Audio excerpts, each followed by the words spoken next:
Now, you see? Welcome, everybody.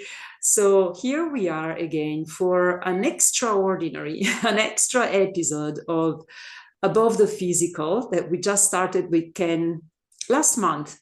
And Fiona Warner, or Warner, I don't know exactly the pronunciation here. She is our special guest tonight. I'm going to introduce her, and then Ken and I are going to ask her a couple of questions. And tonight it's all about consciousness. So I know Fiona because she's an extraordinary RTT hypnotherapist. And I can tell you because I worked with her, I practiced with her, and the results were incredible. So what Fiona is going to tell us is what I'm going to say very shortly, is that she likes putting everything that comes from nature into her life and into her practice. And she's going to help the people that she's going to tell us she helps in the way she likes. And yeah, so now it's Fiona's turn, actually. Tonight it's really all about you. And actually, one only thing I want to add is Fiona is from the UK. I am speaking from Italy. Ken is speaking from the US, Dallas. So this is the beautiful part of the technology. We're not professionals. We are people who have passions and we are interested in different things and we like sharing about them. So welcome again, Fiona. Welcome, Ken. Thank you. You're welcome. So let's start. Let's start with this beautiful conversation I was looking forward to start. And the first question, of course, I'm going to ask you. What? Okay, 1 second, because there is a return of the other screen. And now I fixed it. As I told you, I'm not a professional. When I handle the screen of Zoom and I am live on YouTube, from time to time, there is an audio coming back into my ears. So first question for Fiona is going to be, of course, to ask you to introduce yourself and to tell what about your life journey. Well, thank you very much, Sabrina. We came across each other completely by chance during our training, and it's so nice the way one thing leads to another. So I've come from a very straightforward rural village background, and nothing much in my life moved anywhere in the first 18 years, I suppose. Village school, and then lots of animals and lots of countryside around. And then when I went off to university, I decided to study philosophy because somebody told me that that's what you did if you were interested in ideas. And that I found really, really hard because that's when it struck me that it was all about the cerebral and nothing at all about the heart.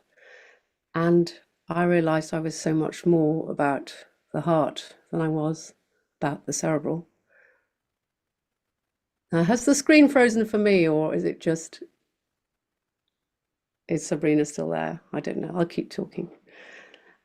I can hear you now again. I had lost you 1 second. Okay. It looked like the screen had frozen. Yeah. But now I can see you and I can hear you normally. So I was just saying that I had a very country childhood, and then I went off to university to read philosophy, which was a big shock because nothing had really prepared me in my education for those sorts of depths of intellects and those sorts of brains. And it was testing. It was in those days at uni, the arguments were ferocious, the debating society was huge, and I did a lot of debating, a lot of puzzling, a lot of questioning, a lot of arguing, and still there seemed to be something missing. And I think even then, I realized that the thing that was missing was the heart and the feelings, which it seemed intuitively to me governed life. And the only philosopher I really came across who I chimed with in the 80s was a one called Mary Midgley. And she has always insisted on the power of feelings trumping Where logic. was she from? So she's an Oxford philosophy professor, Okay. and she's written a lot about morality and even in the animal domain about sensory feelings and how every living thing has a spectrum of feeling, whether they're able to communicate that or not. That is to do with being alive in some way. And I took a lot of courage from that because I was otherwise quite at sea with the philosophers of the time who were all about didactic this and materialistic that and all these long words, which I didn't really enjoy. Okay. So you were studying modern philosophy? So at the University of Bristol, you have to do a year of classics. So Plato, Socrates, Epicurus, all the Roman and Greek philosophers. But not the Eastern philosophies. You can bring in Buddhism and Sikhism and Hinduism and other esoteric religions in your second year. And then it was a four-year Okay. course. And by that stage, I'd realized I wanted to specialize in philosophy of religion and philosophy of ideas. And do you know, there's another course at the time which was considered freaky, was called Artificial Intelligence, the philosophy of artificial intelligence. This was in 1982. Wow. And Okay. we were discussing concepts of morality and how these cranky, enormous, ginormous air-conditioned computers at the time could possibly generate anything close to human emotion or human. And of course, things have come on enormously, and AI is astonishing. And I totally use it every day and I totally get it. But I'm still pursuing consciousness as um, a very important topic because I still feel there are points of differences between us and anything that AI can come across. Um, Yeah. so in my final year, my thesis was in fact on the self and selfhood and Mm. what it is to have a self and what that might be. Now that was a long time ago.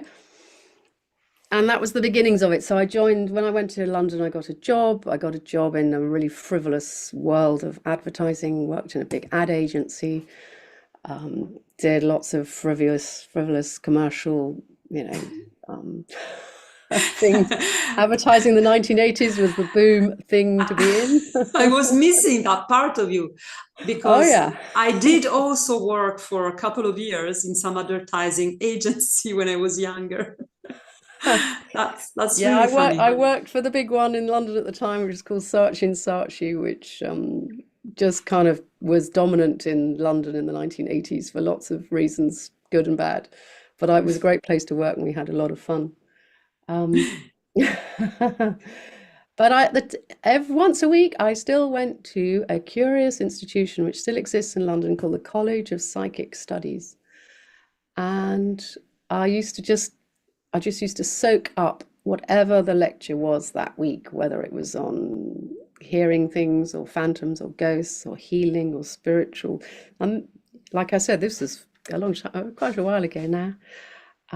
But it seemed Wow. to speak to me more than the hedonistic commercial world of 80s London. So that was sort of my beginning few years. Yeah. And then what happened?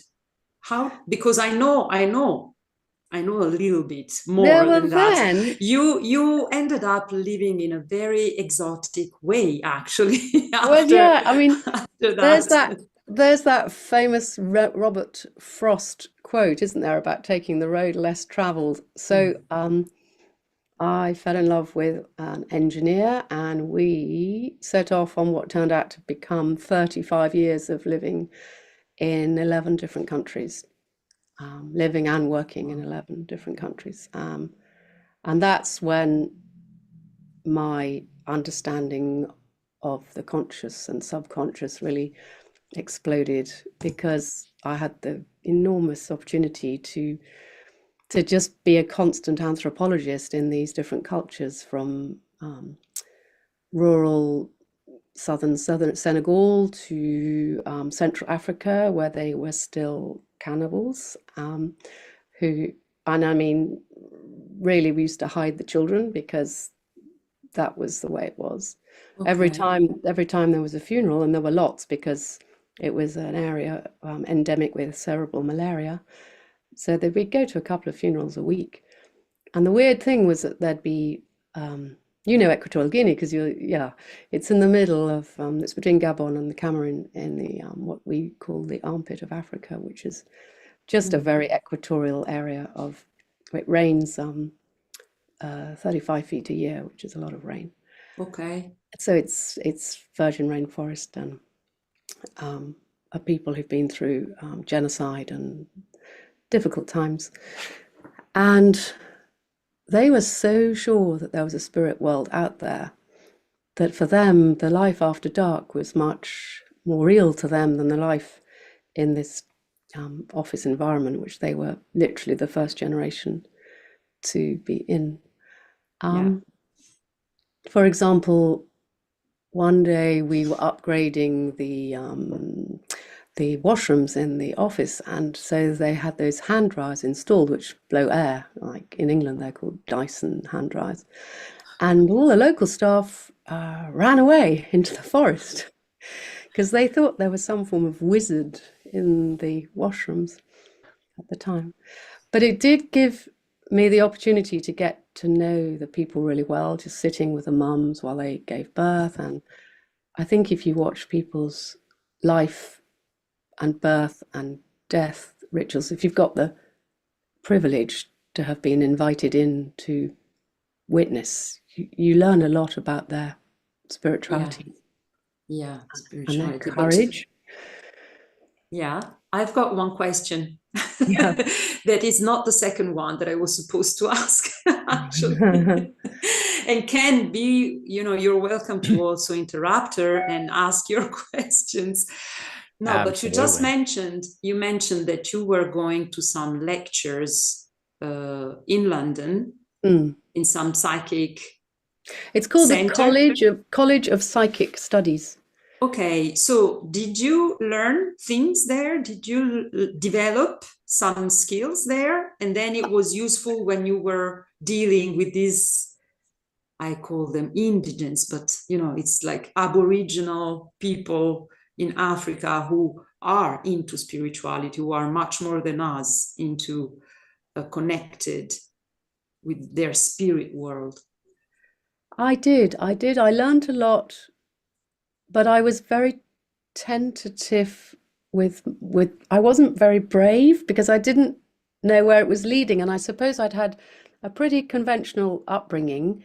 So if you can imagine a conventional upbringing, your parents are sort of warning you off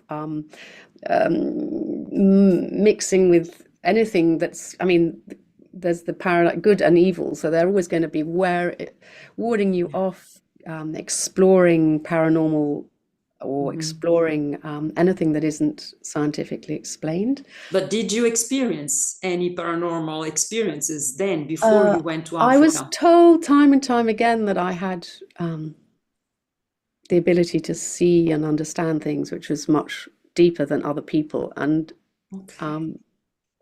but that at the time I found scary. Okay. And So you avoided it. it's taken me a long time to accept and embrace and inquire and feel, I suppose, mature enough to, and now I embrace it. I see it as a fantastic Gift. gift and wisdom, and I love it. But I also feel mature enough to use it wisely. Yeah. And was it useful? I mean, when you were living in Yes, these it was countries? it was really extraordinary because I'd get in a tight situation. I mean, we had sort of things like various countries that had coup d'etat and Gulf War and street riots. It was quite often what was called hostile situations, civil unrest and disturbance. And I'm absolutely convinced that it kept me safe because there was a level of higher intuition and higher awareness than I might have ordinarily had. And the other spooky thing, which just kept happening, is that people within the community who had been whose role was described to me, let's say, as a shaman or a priest or a healer or a midwife or someone with what the community would describe as skills, I suppose, they always pointed and recognized it in me, which was like if we were a group of people coming to do a social responsibility project, sitting around in a it was like circle of, you were getting confirmations, more and more confirmations that you were skilled too. it was unavoidable that they would pick me out of the crowd of white Westerners and say, she's got it. She's got it. So, I can see she has got something else. She has something. I can give you another. Do you want another anecdote? Yes, of course. All the anecdotes that you want. We were living in the early 1990s. We were living in Caracas in Venezuela. And I had been offered a place on a light aircraft to take basic food and medicines into the Amazonas of Venezuela. And went with the bush pilot. And it was a very small aeroplane, and there were just 4 of us on it.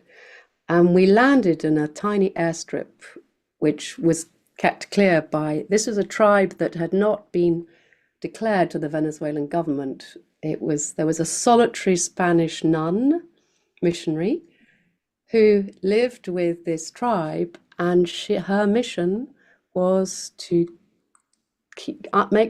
explain to that tribe that when basically government discovered it, how to protect their own interests in the best possible way and not get moved into concrete buildings or whatever.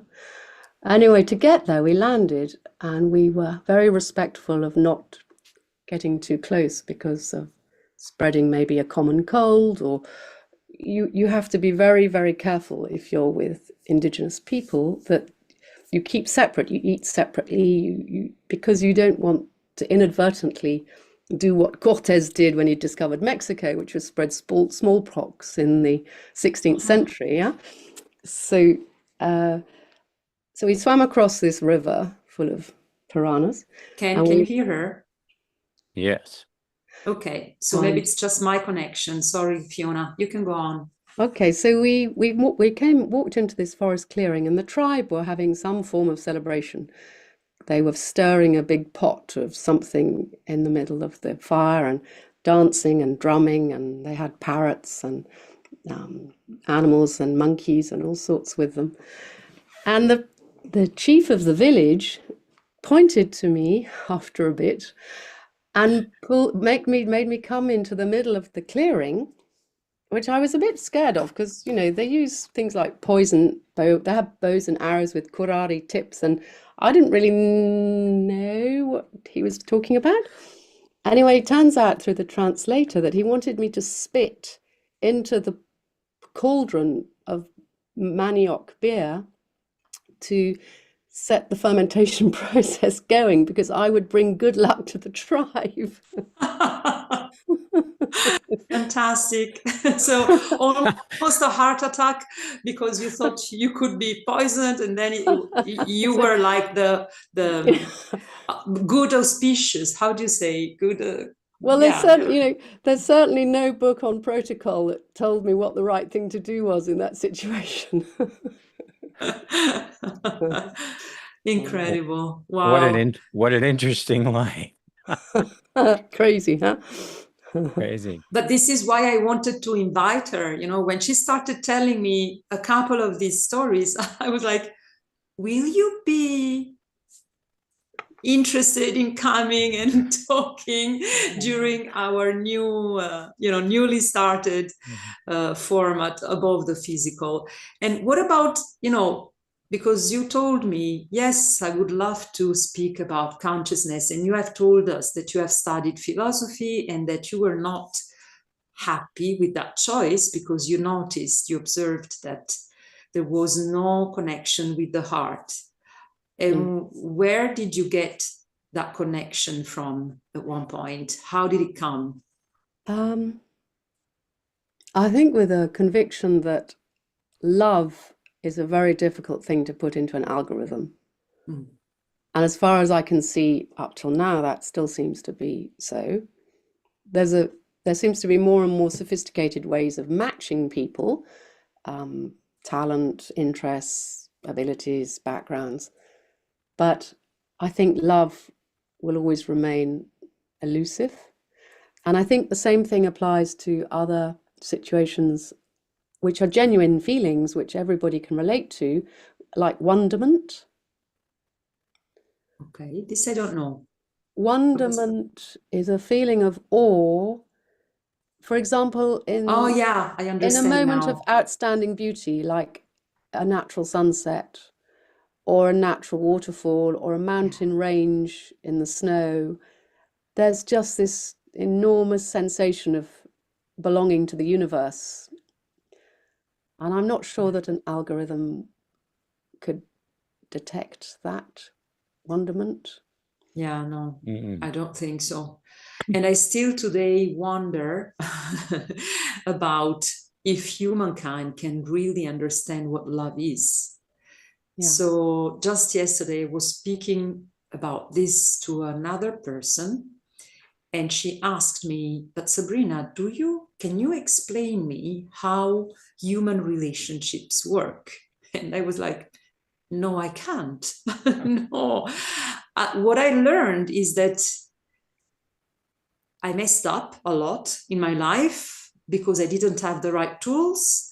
And I learned from those lessons where I couldn't cope, where I couldn't really handle the situations and the relationships.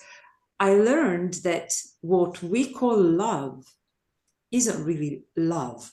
And what I read on books, on esoteric books, or these spiritual books about love, is something that I can feel it somehow, but it's very difficult to communicate and to also find someone else that can feel the same. What I about you? agree.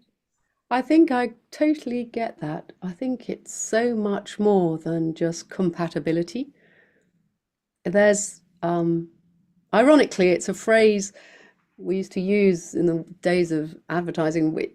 There's a sort of magic of Disney dust that sort of has to be sprinkled over it to make it to make it special. And I think it's that mystical, magical specialness that is more in the realm of consciousness than it is in the realm of cerebral. I think I think there's a great quote from Einstein, and he said in 1943, "We should take care not to make the intellect our goal. It cannot lead, it can only serve." So even Einstein, who is a giant in the world of rational science, was very clear that science had no personality, and that we needed more than that for wonderment, for love, for brainwaves. Yeah. And that seems to be where I am. Yeah. I have a question for you.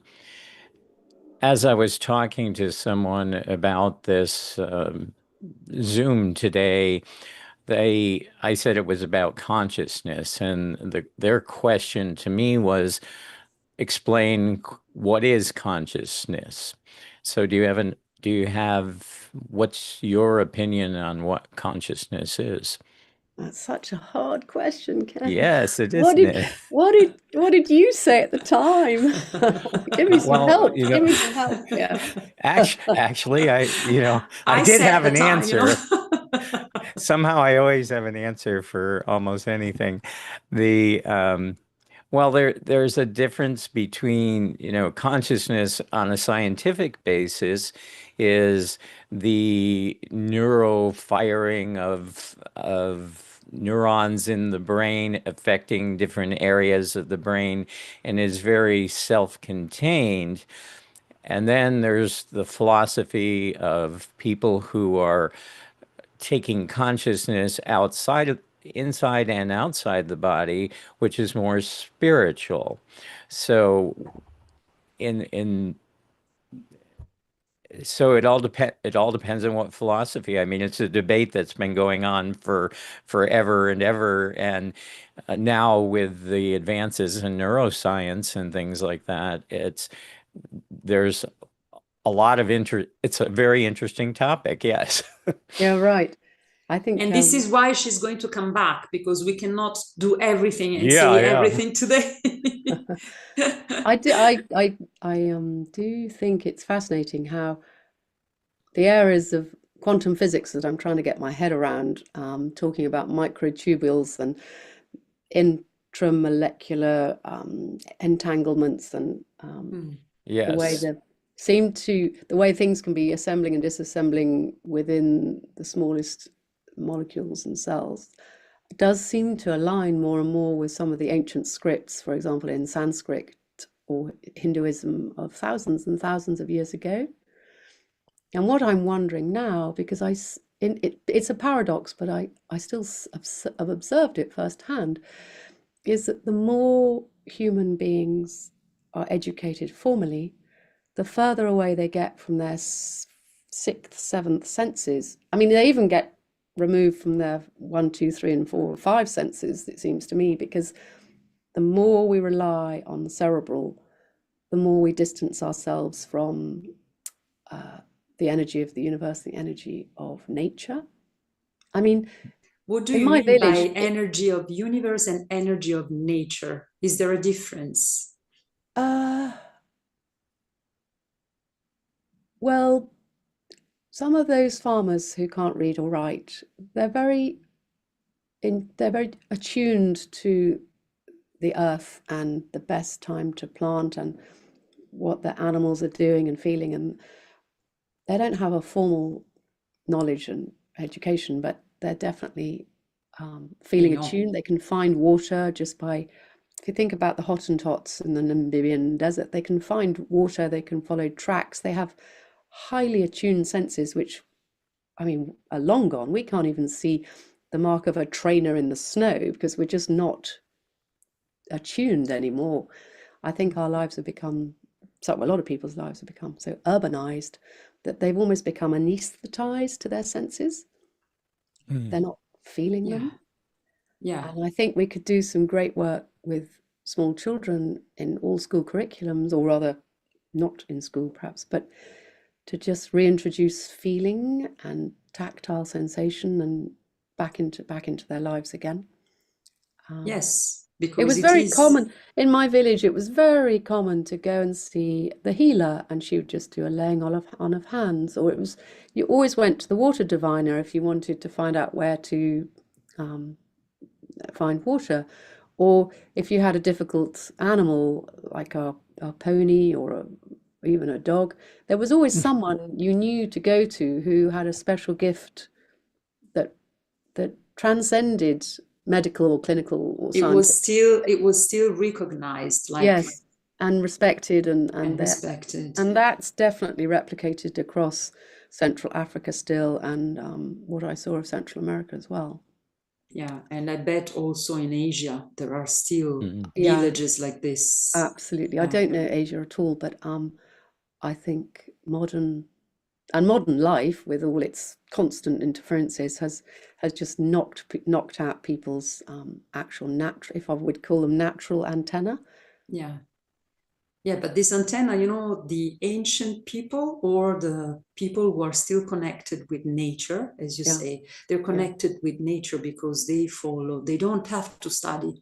They follow the rules of the universe. So they know things because they use their senses to just understand how all the cycles work and function. It's like thousands and thousands of years ago, people were more connected.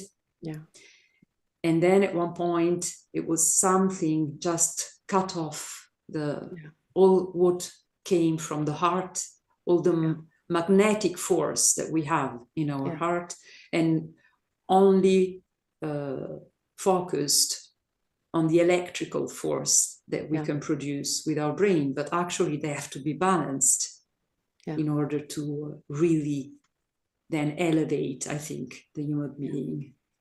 And I think in very small children, they are born with that ability, and our world deadens it very quickly in them, because I've come across an awful lot of children who are very comfortable with seeing disembodied spirits, phantoms, ghosts. I mean, I've worked a lot with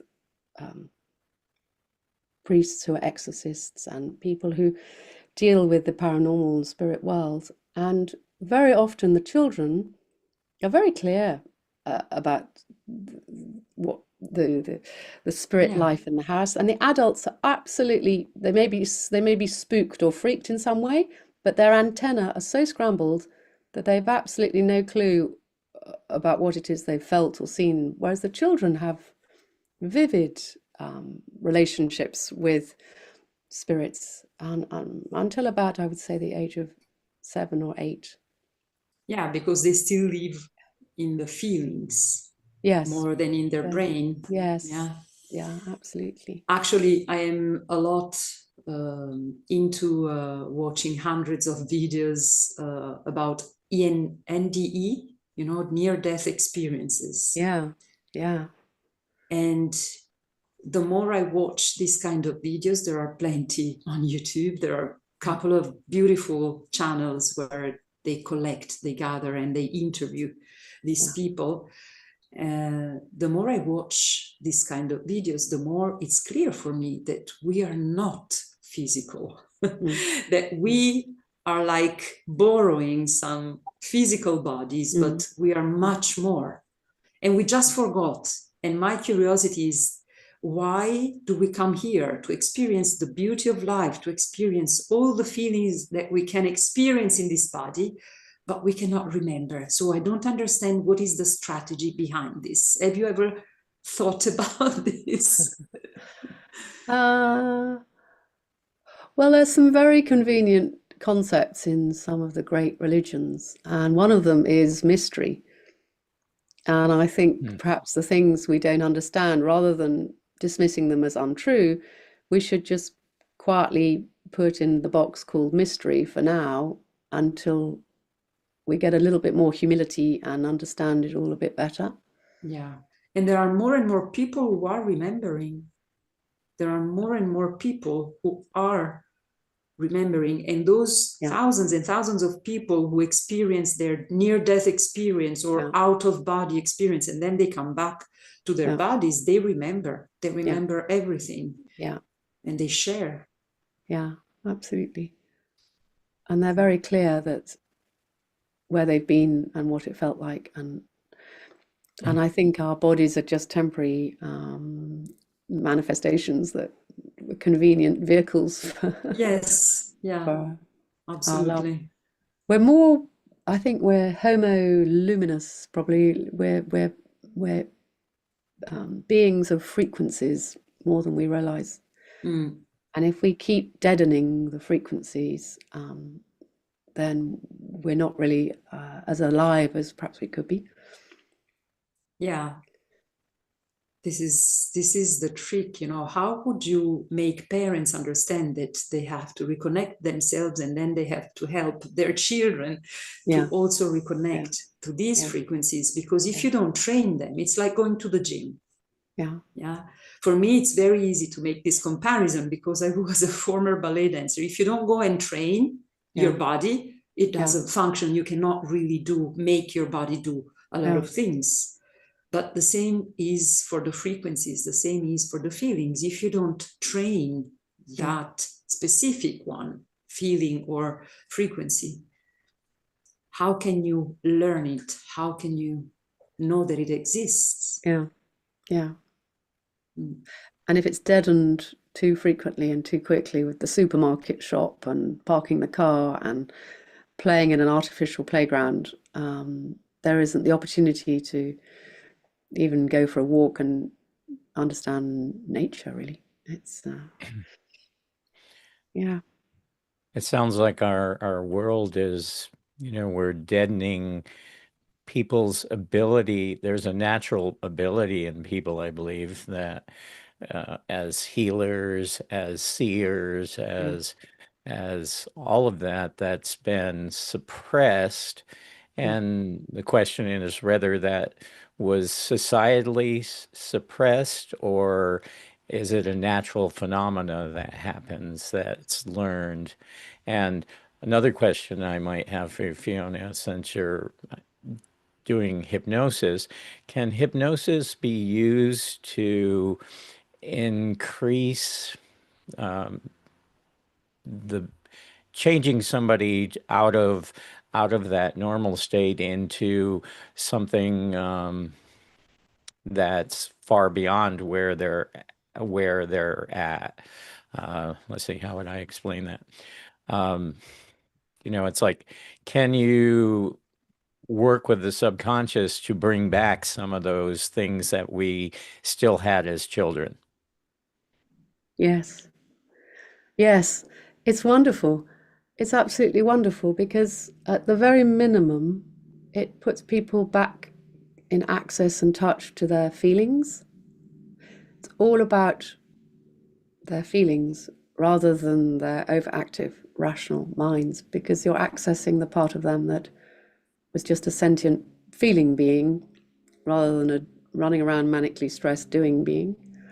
And so for a lot of people, though, if they've come in with severe anxiety or very stressed, it's not just going to be an immediate transformation, but it's the first very positive step towards getting back in touch with themselves again. And when you start to know yourself and you find your heart a bit better, then you're starting to reawaken, probably, and reactivate those those antenna. But whether you can get yourself back to a early babyhood state, I'm not sure. I think probably the neurons have formed themselves in a certain way, but you can definitely improve. I mean, we're all works in progress, aren't we? Yeah, Absolutely. and I think that our brain is mostly unknown, Yeah. So there is a huge amount of gray matter that is not understood yet. Yeah. It must have a function anyway. And it's encouraging to read about the degree of neuroplasticity that's possible, and the way that particularly the older, more Asian spiritual practices are being kept going, and hopefully will reintroduce them into our lives, as much as possible. I mean, it's taken 30 years for yoga to become mainstream in the West, but maybe that's just the spearhead of a bigger inquiry into what else is there. Maybe people, because the world is becoming so obsessed with shopping and objects and fast food, and maybe there'll be a natural pushback towards, before it's too late, towards who am I and where have I come from, and what am I feeling? Okay. Yeah. I love that. Yeah, absolutely. I have one last question, Fiona. We were meant to be there. I told Fiona, Ken, that we usually go around 30 minutes chat, but it's so incredible what you're talking about that I would stay here for hours, but I cannot. So I soon have to leave, unfortunately. But Fiona is coming back for sure, because I have plenty of questions. But there is one last question. Once one person becomes aware of their real being, of what they are, what is that you can do with that in this kind of society, in your opinion? In this Western society, let's say, in this disconnected society, what can you do once you go back to your real consciousness? I think it's totally consistent to live a life that is getting up every day, going to work. I just think your integrity shifts and your values shift.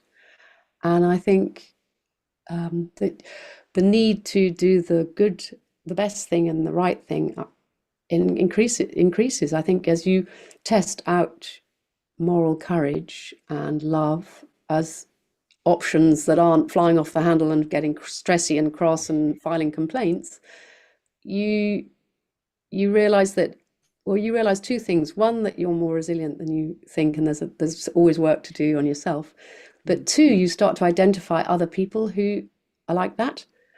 So you've only got to say a brave thing once about love, and sure enough, you'll get a text message back going, "Oh, thank goodness you said that. I thought nobody would," or "I thought I was the only one who thought that." And you actually start to build micro communities. And if you like, those are allies, and we need to recognize each other, and we need to create a quiet strength by giving each other a nod, really, and giving each other encouragement. Yeah, absolutely. And if people want to know more about you, we will put something in the description that you haven't given me yet, but you will. But yeah, can you tell now during the video that is staying as a replay anyway on the channel, how can people join you or reach out to you? Right now building a website, but if they want to get in touch with me, then my email is fionawarnerhypnotherapy@gmail.com. And we are going to write that in the description of the video. And then once your website is built, you will also give it to me and I will add it also Fabulous. to the description. Fabulous. And I don't know, Ken, do you have a very, very last question? Probably a million questions, but it's been a very thank you, Fiona, for one thing. It's been very fascinating subject, and I love that you're bringing heart back into consciousness instead of just all cerebral consciousness. I love that. So thank you. Thank you. It's a great pleasure to be here. Thank you. I feel really blessed. Tonight I'm gonna go to bed and feeling, my God, what a wonderful day I had. Thank you, Fiona. Thank you again. We are going to organize some new episodes with you, and I just, the only word that I feel inside my heart now is thank you. Nothing more. So thank you. It's been a blessing. Thank you. So I have to say to everybody that is watching our episodes, please subscribe to my channel, leave a comment. If you want to know more about consciousness and if you are curious to ask questions to Fiona, just put them in the comments and then I will transfer them to Fiona, and Fiona can also answer to them. So yeah, I am looking forward actually to just the second episode with Fiona. But our next date, do you remember, Ken? When are we meant to go live again with Above the Physical this month? We had decided a date. Do you remember it? I believe it was the 26th. 26th. It's a Friday. Yeah. Right. Check.